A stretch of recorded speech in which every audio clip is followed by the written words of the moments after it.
Hello and welcome to Investment Insight. Before we begin, make sure to subscribe and hit the like button. Now let's break down what's happening in the markets today in a clear and simple way. Sounds good. So today we are doing a deep dive into, well, a pretty massive structural shift happening in the global economy right now. Yeah, it really is. And based on recent analysis we've been looking at, this involves the latest U.S. Treasury yield data, some really insightful market notes, and geopolitical reports. And we want to explore a shift that sounds kind of boring on paper, but, it fundamentally affects every American's wallet. Right, absolutely every wallet. So imagine waking up to find that the invisible gravity holding your house together, keeping your car loan affordable, and, propping up your entire retirement portfolio. Imagine that gravity suddenly got 20% heavier overnight. Oh, wow, yeah. That is exactly what happened in mid-May 2026, when the U.S. 30-year Treasury bond yield completely shattered the 5% barrier. What's fascinating here is that this isn't just an isolated event, right? It's not just a U.S. issue. It is what some are calling a global treasury tantrum. We are looking at inflation, geopolitics, and honestly, a crisis of confidence all happening at the exact same time. And your gravity analogy is spot on. You think so? Definitely. Because that 5% mark, it's way more than just a psychological threshold for traders. Yeah. It really is the baseline gravity of the financial world. When that yield goes up, the cost of capital across the whole global system gets heavier. It just pulls everything down. Exactly. Mortgages go up, corporate borrowing becomes just an absolute burden, and credit card rates bite significantly harder into the everyday consumer's budget. Yeah, and looking at the data from May 15th, it's pretty striking. The 30-year yield didn't just casually drift over the line. No, not at all. It hit 5.131%, which, just for context for you listening, is the absolute highest level we have seen since 2007, right before the Great Financial Crisis. Which is a terrifying benchmark. Right. And at the same time, the 10-year yield leaped up to around 4.59%. Oh. So to understand why this financial gravity is increasing so fast, we need to look at what's being called the boom loop. Yeah, the boom loop. Michael Hartnett from Bank of America coined that. Right. And based on the research, it's basically this cycle when the U.S. stock market has been riding high, fueled by, well, massive corporate investments into artificial intelligence and historic levels of government spending. Exactly. Those two forces have been feeding each other. They're driving up valuations. But the catch is that Hartnett calls this 5% yield a Maginot line, like a critical defense boundary. Right, a line in the sand. Because if rates stay above 5%, the cost to fund all this amazing AI technology simply becomes too expensive, right? It threatens to break the entire loop. It totally breaks the math. I mean, if you're a massive tech company building a billion-dollar data center, your valuation is based on profits you promised to make, say, 10 years from now. If the cost to borrow money today suddenly jumps to 5%, those future profits get eaten alive by today's interest payments. Okay, let's unpack this. Inflation was supposed to be cooling down. What threw fuel back on the fire? Well, the data points to a few really aggressive triggers happening all at once. First, we've seen severe spikes in global oil prices. Because of the recent U.S.-Iran conflicts. Exactly. And energy is the foundational cost of everything. When oil goes up, the cost to manufacture and transport literally every single good on a store shelf goes up with it. Makes sense. Second, the U.S. price indices, the inflation trackers, came in way hotter than expected. It turns out inflation is just proving to be incredibly sticky. So the whole narrative of a soft landing is just out the window. Pretty much. And you can see it in how the expectations for the Federal Reserve have shifted. The market was completely pricing in multiple rate cuts a few months ago. Right. But looking at the latest data, the chance of the Fed actually raising rates this year jumped from just 14.3% to almost 50%. In a single week. In 1 week. That is insane. It's a violent repricing of reality. And there is an interesting geopolitical leverage point here, too. Oh? Yeah. Recent analysis suggests adversaries like Iran know exactly how this works. They know that causing instability raises oil prices, which directly pushes up U.S. interest rates. Oh, wow. So they don't even have to attack infrastructure directly. Exactly. They just squeeze the American consumer through inflation and borrowing costs. Yeah. It's an economic pressure point. That's wild. They're basically weaponizing our own economic gravity against us. Exactly. And this pressure isn't just a domestic issue. Because the U.S. relies heavily on foreign countries to buy our massive debt, what happens overseas directly dictates the interest rates you and I pay for a mortgage. Right, because bond yields are surging everywhere.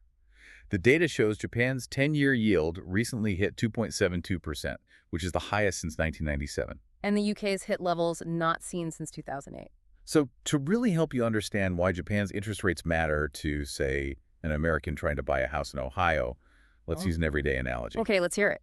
Imagine you have a wealthy neighbor, let's call him Japan, who always buys your kids lemonade, no matter how much you charge. Okay, I like where this is going. Right. They are your best customer. Wow. But suddenly, the lemonade at their own house gets much better and, well, more expensive.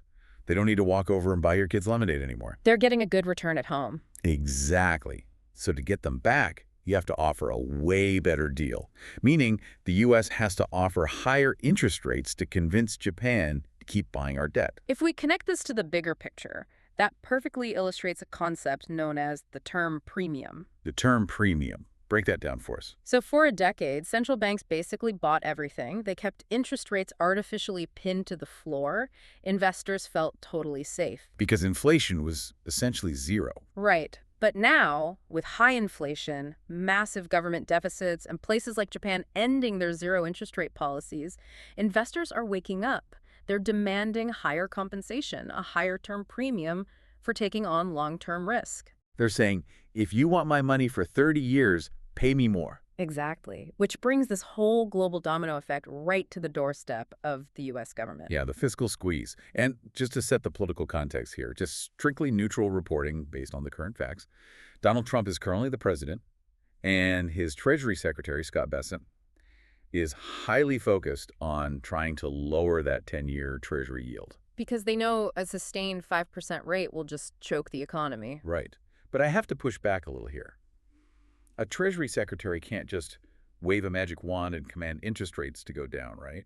The market dictates the price. You're absolutely right. Verbal intervention, just talking about wanting lower rates, only goes so far. So what can they actually do? Well, according to recent analysis, the Treasury's main tool is actually changing what kind of debt it sells. They could use a strategy that was heavily debated during former Secretary Janet Yellen's time. Basically, issuing a lot more short-term debt, like 3-month or 6-month bills, and issuing way less long-term debt, like the 10-year or 30-year bonds. Let me make sure I'm following. By restricting the supply of those long-term bonds, the scarcity drives the price up. Exactly. And because bond prices and yields move in opposite directions, pushing the price up forces the interest rate down. You got it. It's a supply and demand trick to artificially cap long-term borrowing costs. Wait.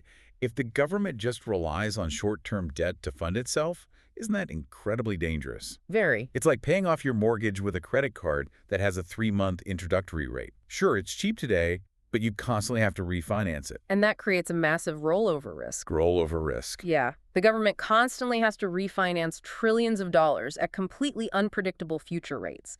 If inflation spikes next year, they might have to refinance that short-term debt at disastrously high rates. Man. And the Federal Reserve is caught right in the middle of this mess, too. Absolutely. With Jerome Powell currently acting as chair pro tempore, while Kevin Warsh is awaiting Senate confirmation, there's a lot of transition happening. And the market is constantly speculating about extreme measures. Like yield curve control, or YCC. Right. But looking at the data, is that actually going to happen? Honestly, the data suggests it's premature to panic about that. YCC is the nuclear option, where the Fed basically prints infinite money to cap interest rates. Which would just trigger runaway inflation. Exactly. The reality isn't that we're getting YCC tomorrow. The reality is simply that high rates are heavily pressuring both the Fed and the Treasury to find a solution before something breaks. And if the government is soaking up all the available cash just to fund its deficits at 5%, that leaves almost nothing for the private sector. Exactly. It crashes right down into the financial markets. Which brings us to the listener's wallet. So what does this all mean for the listener's 401k? Well, it completely changes the landscape. High long-term rates absolutely crush growth stocks. Especially big tech and AI. Right, because those companies rely on cheap borrowing to fund massive future projects.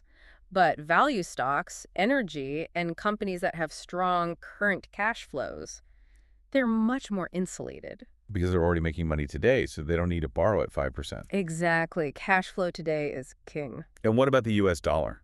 Because the data shows the dollar has strengthened a lot recently. It has. But it's a huge double-edged sword. How so? Well, in the short term, a 5% yield is really attractive to foreign investors. They buy dollars to buy our bonds, which makes the dollar strong. Okay, that sounds good. But there's a catch. If rates are going up because people are losing faith in the U.S.'s ability to pay its debt, that fiscal risk we talked about, that strength could violently reverse. Ah, I see. Plus, that strong dollar is currently crushing emerging markets. Their debt is often priced in U.S. dollars, so when the dollar goes up, it becomes unimaginably expensive for them to pay back.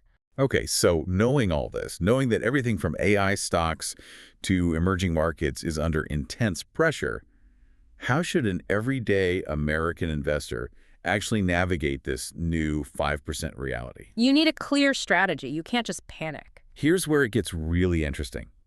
Because it sounds like we shouldn't totally avoid bonds, but we definitely shouldn't blindly dump all our money into 30-year bonds either, right? Exactly. You want to look at what's called a barbell strategy. A barbell strategy.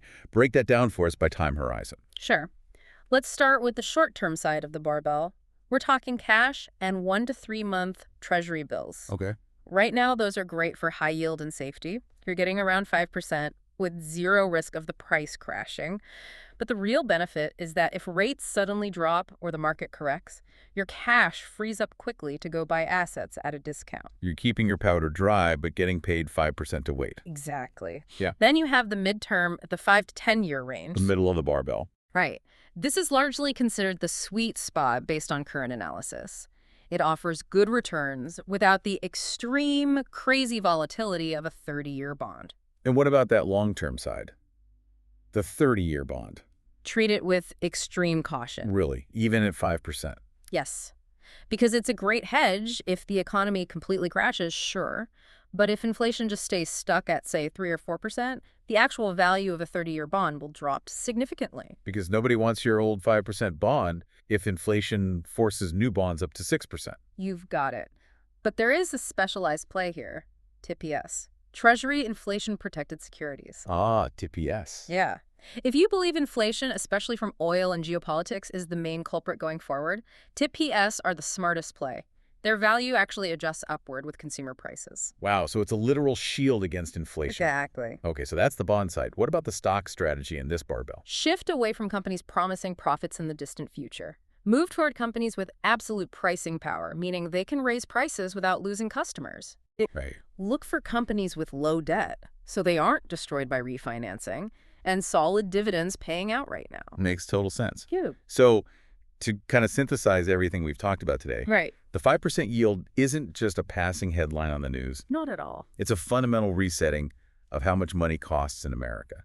And it really forces us to distinguish between, well, good rate hikes and bad rate hikes. That is the core lesson here. A good rate hike happens because the economy is booming and companies are competing to grow. Right. A bad rate hike, which is what we are seeing now, is driven by inflation, geopolitical stress, and a government frantically trying to fund its own deficit. It's gravity born out of stress, not prosperity. Beautifully put. Right. And it leaves us with a final, I think, really provocative question to ponder. Let's hear it. We spent the last decade assuming U.S. Treasuries were the ultimate foundational risk-free asset. But if the global appetite for U.S. debt is structurally changing, if neighbors like Japan stop buying our lemonade, where will the world park its safe money a decade from now? What happens to the American economy when the risk-free asset is no longer truly risk-free? That is exactly the kind of structural question we need to be asking ourselves as we watch the markets this week. It's a lot to think about. Thank you all for joining us for this deep dive. Don't forget to subscribe and hit that like button.